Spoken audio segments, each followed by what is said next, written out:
Hello friends, welcome back to Anvesha channel. आज हम लोग पढ़ेंगे हिंदी साहित्य का इतिहास। ठीक है, देखिए, आचार्य रामचंद्र शुक्ल ने हिंदी साहित्य को समय के अनुसार 4 भागों में बांटा। ठीक है, रामचंद्र शुक्ल ने हिंदी साहित्य को समय के अनुसार 4 भागों में बांटा है। ठीक है, कौन कौन है? आदिकाल, भक्तिकाल, रीतिकाल और आधुनिक काल। ठीक है, आदिकाल कब से कब माना जाता है? 1000 से लेकर 1350। ठीक है, ये 1350 से 1650 भक्ति काल। फिर रीतिकाल 1650 से 1850 और आधुनिक काल 1850 से अब तक। ठीक है, ये जो डेट मेंशन किया गया है ये रामचंद्र शुक्ल के अनुसार मतलब लिखा गया है। ठीक है, हिंदी साहित्य का काल विभाजन। ठीक है, इसको 4 भागों में बांटा गया है। ठीक है, आदिकाल, आदिकाल को ही वीर गाथा काल कहा जाता है। ठीक है, नेक्स्ट है भक्ति काल। ठीक है, भक्ति काल को पूर्व मध्यकाल के नाम से भी जाना जाता है। और रीतिकाल, रीतिकाल को हम लोग उत्तर मध्यकाल भी कहते हैं और आधुनिक काल को गद्यकाल भी कहा जाता है। ठीक है, तो हिंदी साहित्य के काल का विभाजन 4 प्रकार से हुआ था: आदिकाल, भक्तिकाल, रीतिकाल और आधुनिक काल। ठीक है,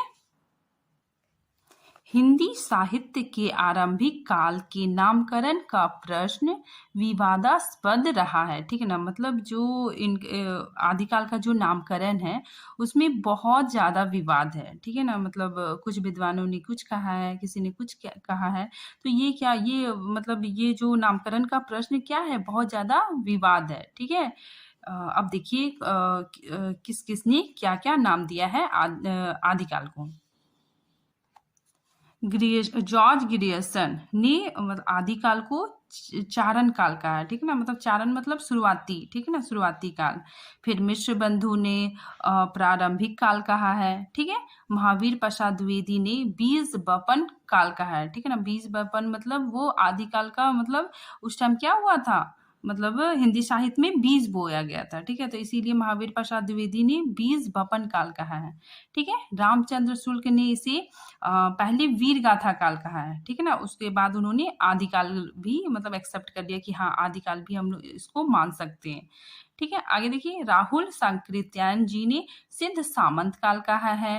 राम कुमार वर्मा ने संधि काल व चारण्य काल कहा है। ठीक है, हजारी प्रसाद द्विवेदी ने इसे आदिकाल की संज्ञा दी है। ठीक है ना, और डॉक्टर गणपति चंद्रगुप्त ने प्रारंभिक काल कहा है। ठीक है, कि हिंदी साहित्य का ये क्या है, एकदम प्रारंभ काल है। ठीक है, इसीलिए डॉक्टर गणपति चंद्रगुप्त ने इसे प्रारंभिक काल कहा है।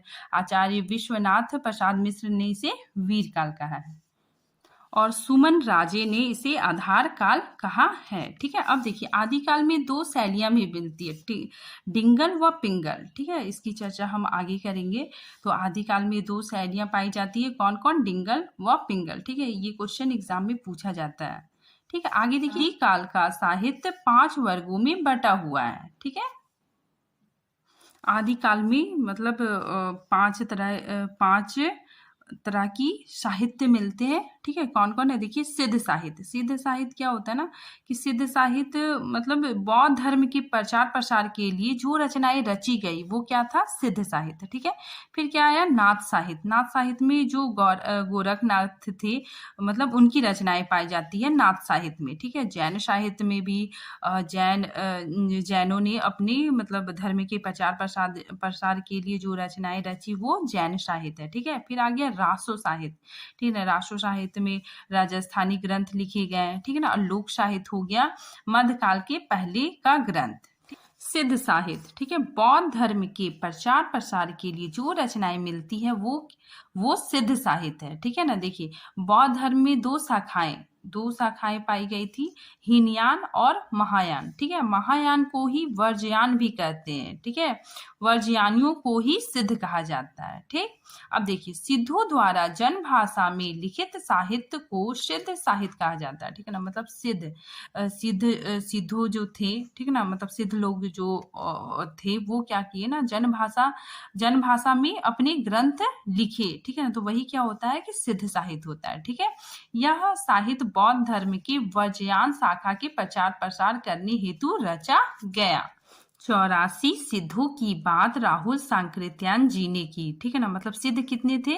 84 सिद्ध, ठीक है ना। 84 सिद्धों में से पहले सिद्ध सरहप्पा थे, ठीक है ना। ये सरहप्पा पहले सिद्ध थे, ठीक। ऐसा मानना है, राहुल सांकृत्यायन जी ने माना है कि 84 सिद्ध थे और पहले सिद्ध कौन थे? सरहप्पा, ठीक है। आगे देखिए, 84 सिद्धों में सरहप्पा, सबरपा, कन्हप्पा, लुइपा, डोम्भिपा, कुकुरिपा आदि प्रमुख थे, ठीक है। सरहप्पा प्रथम सिद्ध थे, ठीक है। एग्जाम में पूछा जाता है कि प्रथम सिद्ध कौन थे, तो सरहप्पा, ठीक है। इन्हीं सहजयान का प्रवर्तक कहा जाता है, ठीक। अब देखिए, सरहप्पा का अन्य नाम सरहपाद, सरोजवर्ज, राहुल भ्रद, इनके द्वारा रचित 32 ग्रंथ थे, ठीक है ना। इन्होंने 32 रचनाएं की, ठीक है। दोहा कोश प्रसिद्ध, उसमें से दोहा कोश इनका बहुत ज्यादा प्रसिद्ध हुआ, ठीक है। सरहप्पा का रचना दोहा कोश है, ठीक है।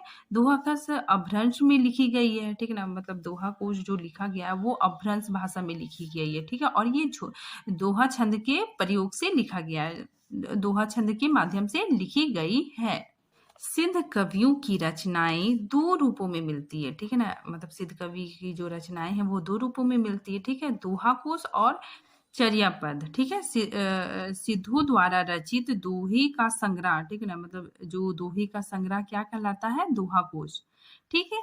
और उनके द्वारा रचित पद चर्यापद के नाम से प्रसिद्ध है, ठीक है ना। पद जो मतलब गाया जा सके वो चर्यापद के नाम से प्रसिद्ध हुआ। अब हम लोग पढ़ेंगे नाथ साहित्य, ठीक है ना। नाथ साहित्य में 9 नाथों की बात की गई है, ठीक है। नाथों का समय थोड़ा बाद का था, ठीक है ना। मतलब सबसे पहले सिद्ध साहित्य आया, उसके बाद फिर नाथ साहित्य आया, ठीक है। 84 सिद्धों की जो सूची मिलती है उसमें कई नाम नाथों के भी है, ठीक है ना। मतलब जो बुक है उसमें क्या है ना, 84 सिद्धों की जहाँ पे सूची मिलती है उसमें कई नाथ के नाम भी मिलते हैं, ठीक है।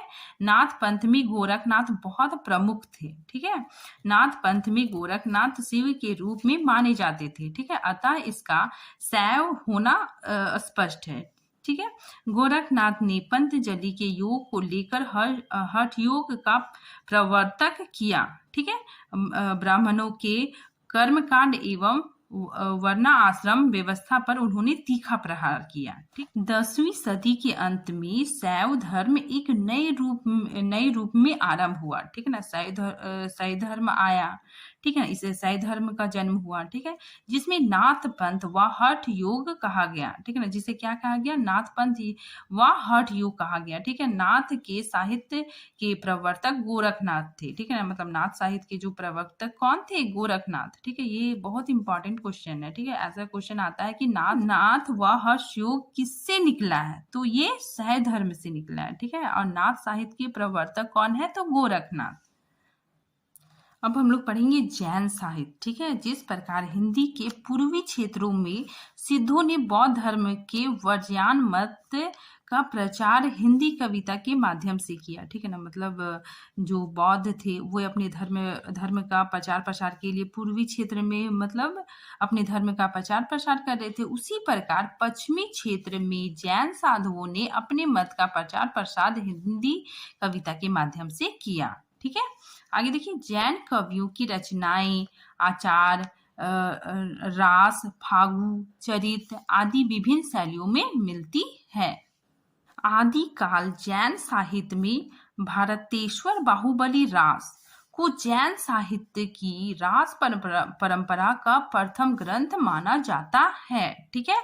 इसकी रचना 1184 ईस्वी सलीभद्र सूरी ने की थी, ठीक है। ये इंपॉर्टेंट है, ये क्वेश्चन क्या है? इंपॉर्टेंट है, ठीक है। आगे देखिए, जैन धर्म के प्रचार प्रसार के लिए जैन साहित्य लिखे गए थे। अब हम लोग पढ़ेंगे रासो साहित्य, ठीक है। इसमें सबसे प्रमुख विसल दे रासो है, ठीक है ना। ये एक प्रेम मतलब प्रेम काव्य है, ठीक है। देखिए, विसल दे रासो हिंदी के आदिकाल की एक श्रेष्ठ काव्य कृति है, ठीक है ना। ये क्या है? एक श्रेष्ठ काव्य कृति है, ठीक है ना। मतलब विसल दे रासो क्या है? एक श्रेष्ठ काव्य कृति है, ठीक है, आदिकाल का, ठीक है। इस ग्रंथ की रचना नरपति नल्हा ने की, ठीक है। अब हम लोग रासो साहित्य के बारे में पढ़ेंगे, ठीक है। रासो साहित्य में कई तरह की रचनाएं मिलती है, ठीक है। इसमें वीरों की गाथाएं मिलती है, ठीक है ना। इसमें मतलब जो वीर थे, ठीक है ना, राजा महाराजा, ठीक है ना, उनकी जो वीरता की कहानी मिलती है, ठीक है। ऐसे कवि जो दरबारी थे, ठीक है, अपनी अपनी राजाओं की प्रशंसा तो की ही है, ठीक है ना। अपनी रचनाओं में उन्होंने राजाओं की प्रशंसता की है, ठीक है। साथ ही साथ उन्होंने कुछ ऐसी रचनाएं लिखी है जहाँ पे राजाओं का प्रेम किसी राजकुमारी से, किसी रानी से भी दिखाया गया है, ठीक है ना। मतलब ये क्या है? एक प्रेम प्रसंग दिखाया है, ठीक है। उस समय की जो रचनाएं मिलती है उसमें प्रेम प्रसंग भी देखने को मिलती है, ठीक है। और विसल दे रासो ऐसी ही एक रचना है, ठीक है ना। ये क्या है? एक प्रेम काव्य है, ठीक है। और इसमें क्या है कि नायक नायिका के प्रेम का वर्णन किया गया है। रासो काव्य वीर रस प्रधान है, ठीक है ना। रासो काव्य क्या है? वीर रस प्रधान है। रासो काव्य परंपरा के अंतर्गत आने वाले ग्रंथों की सूची, ठीक है ना। जैसे देखिए, ये सब क्या है? रासो काव्य है, ठीक है ना। देखिए, विसल दे रासो, पृथ्वीराज रासो, जिसमें रासो आ गया तो वो सब क्या है? रासो मतलब रासो काव्य के ही ग्रंथ है। विसल दे रासो, पृथ्वीराज रासो, परमाल रासो, विजयपाल रासो, खुमान रासो, हमीन रासो और बुध रासो, ठीक है। अब हम लोग पढ़ेंगे लोक साहित्य। लोक साहित्य ऐसे साहित्य आते हैं जो भक्ति काल के पूर्व के साहित्य है, ठीक है ना। मतलब भक्ति काल के पहले, ठीक है, आदिकाल का अंतिम समय, ठीक है ना। इसमें आदिकाल का अंतिम समय की जो रचनाएं हैं वो लोक साहित्य में आ गया, ठीक है। जब भक्ति काल प्रारंभ हुआ, ठीक है, भक्ति काल की पूर्व की रचनाएं इसमें आती है। रासो काव्य को मुख्यतः 3 वर्गों में बांटा गया है, ठीक है। देखिए, वीर गाथानात्मक रासो काव्य, ठीक है। इस काव्य में राजाओं की वीरता का वर्णन किया गया है, ठीक है। जैसे क्या हो गया? पृथ्वीराज रासो, हमीन रासो, खुमान रासो, ठीक है। फिर है श्रृंगार परक रासो काव्य, ठीक है ना। मतलब इसमें श्रृंगार का मतलब ये होता है प्रेम, ठीक है। तो इस काव्य में श्रृंगार का वर्णन है, जैसे विसल दे रासो, संदेश रासो, ठीक है। इसमें क्या है कि नायक नायिका के प्रेम को दिखाया गया है। इसमें देखिए, नायक नायिका की प्रेम मिलाप का वर्णन है, ठीक है। आप लोग समझ सकते हो कि ये क्या है ना, लव स्टोरी टाइप का मतलब इसमें मिलता था, ठीक है। आगे देखिए, धार्मिक व उपदेश मूलक रासो काव्य, ठीक है। इस काव्य में धार्मिक व उपदेश मूलक काव्य का वर्णन है, ठीक है ना। मतलब इसमें जो समाज को नैतिकता सिखाने के लिए बनाया गया हो, ठीक है ना, धर्म पर चलने के लिए सिखाने के लिए बनाया गया हो, तो वो सब क्या हो जाएगा? धार्मिक और उपदेश मूलक रासो काव्य उसी के अंतर्गत पाए जाते हैं, ठीक है। नंदन बाला रासो, भातेश्वर बाहुबली रासो, उपदेश रसायन रासो, ठीक है ना। तो ये सारे काव्य मिलते हैं। अब हम लोग आदिकाल के कवि और उनकी रचनाएं देखेंगे, ठीक है ना। देखिए, सरहप्पा, ठीक है, इनकी जो रचना है दोहा कोश, ये बहुत फेमस है, ठीक है। ये क्या है? सिद्ध थे, ठीक है। सबरपा, ठीक है, इसका चर्या पद, ठीक है। तो ये भी बहुत इंपॉर्टेंट है, क्वेश्चन पूछा जाता है इससे एग्जाम में, ठीक है। डोम डीपा, ठीक है, डोम गीतिका और योगचर्या, ठीक है, ये भी सिद्ध थे, ठीक है। स्वयंभू का बहुत बार पूछा जाता है, ठीक है। तो स्वयंभू की जो रचना है पौम चरित, ये क्या है ना कि ये मतलब स्वयंभू को अभ्रंश का वाल्मीकि भी कहा जाता है, ठीक है। इसलिए यहाँ पे लिखा है मैंने कि अभ्रंश का वाल्मीकि स्वयंभू को कहा जाता है, ठीक है। जैन साहित्य के प्रमुख कवि स्वयंभू हैं, ठीक है। तो जैन साहित्य के प्रमुख कवि कौन थे? स्वयंभू थे, ठीक है ना। और इन्होंने अपनी जो ये रचना है पौम चरित, इसमें इन्होंने राम की चरित्र का वर्णन किया है, ठीक है। और इन्हें अभ्रंश का वाल्मीकि भी कहा जाता है। आगे देखिए, नरपति नल्हा, ठीक है, इनकी जो रचना है विसल दे रासो, ठीक है ना। ये क्या है? एक प्रेम काव्य है और ये गय काव्य है, मतलब इसको गाया जा सकता है, ठीक है। नेक्स्ट देखिए, जगनिक ने लिखा है परमाल रासो, ठीक है ना। इसमें अल्लाह खंड पाया जाता है, ठीक है ना। अल्लाह खंड में क्या है कि अल्लाह और उदल, ठीक है ना, तो ये दो मतलब रहते हैं, भाई रहते हैं और इन्हीं के युद्धों का वर्णन है, ठीक है, और इसमें वीर रस की प्रधानता है, ठीक है। नेक्स्ट देखिए चंद्रबरदाई, ठीक है, ये बहुत ज्यादा फेमस है और इनकी जो रचना है पृथ्वीराज रासो, ठीक है, ये मतलब ये महाकाव्य है, ठीक है ना, मतलब हिंदी का प्रथम महाकाव्य कौन सा है? पृथ्वीराज रासो, ठीक है, ये आता है एग्जाम में कि हिंदी का प्रथम महाकाव्य कौन सी रचना है? तो पृथ्वीराज रासो, ठीक है। आगे देखिए दलपति विजय, ठीक है, तो इनका जो रचना है वो खुमान रासो है, ठीक है ना। खुमान रासो डिंगल भाषा में लिखा गया है और चित्तौड़ के महाराज के युद्धों का वर्णन है इसमें, ठीक है। अगर क्वेश्चन आता है कि हिंदी का प्रथम महाकाव्य कौन सा है तो पृथ्वीराज रासो, ठीक है। नेक्स्ट देखिए अब्दुल रहमान, इसमें अब्दुल रहमान ने संदेश राशक लिखा है, ठीक है। अब हम लोग देखते हैं विद्यापति, ठीक है, तो विद्यापति की ये रचनाएं बहुत फेमस है, ठीक है। पदावली, कृतिलता, कृति पताका और लिखनावली, ठीक है। सरंगधर, इसने हमीन रासो लिखा है, ठीक है। अब हम लोग पढ़ते हैं अमीर खुसरो, ठीक है ना, ये बहुत ही फेमस रहे हैं, ठीक है, और इनकी रचनाएं खलिक बारी, पहेलियां, मुकरियां, ठीक है, आशिका, नजराना ए हिंद, हालत ए कन्हैया, ठीक है, तो ये इनकी प्रमुख रचनाएं हैं, ठीक है ना। लेकिन इन्हें पहेलियों और मुकरियों से ज्यादा प्रसिद्धि मिली है, ठीक है, अमीर खुसरो को।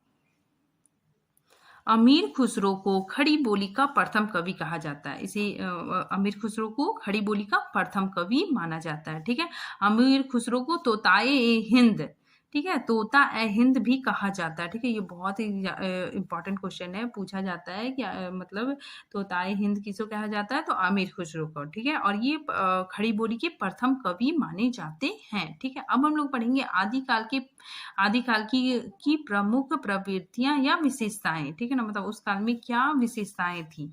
यह काल वीर गाथानात्मक, मतलब वीर गाथाएं, ठीक है, रचनाओं का काल था, ठीक है। अधिकांश रचनाकार राजाओं के आश्रय में रहते थे, ठीक है ना, मतलब जो कवि लोग रहते थे वो राजा के आश्रय में ही रहते थे, ठीक है।